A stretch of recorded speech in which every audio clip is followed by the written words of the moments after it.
La présidente, deux sujets. Le premier, la tâche du Conseil de résolution unique, le CRU, n'est pas simple, j'en conviens.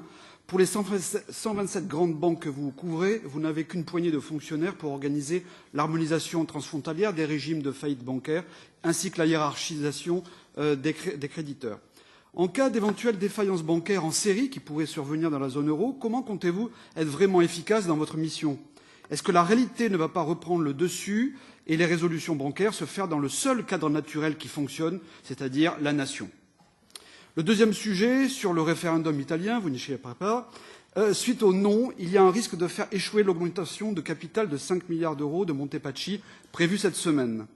En cas d'échec, deux solutions possibles pour vous, soit public, par un buy-out de la banque par l'État, et il pourrait y avoir un effet de contagion sur Banca Carige, et surtout une Unicredito.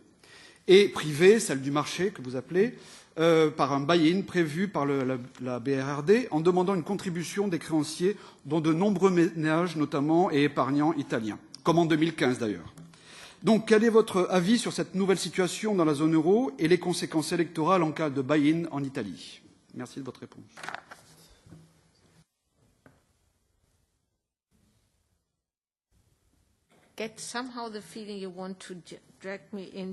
J'ai l'impression que vous tenez absolument à m'entraîner dans une discussion sur des solutions spécifiques à l'Italie. Je voudrais dire clairement que le mécanisme de résolution unique ou le Conseil de résolution unique a une tâche très difficile s'agissant de situations transfrontalières, de résolution transfrontalière. Là, nous coopérons étroitement avec nos collègues pour que la résolution soit considérée comme étant une solution dans une situation pour que nous restions solidaires.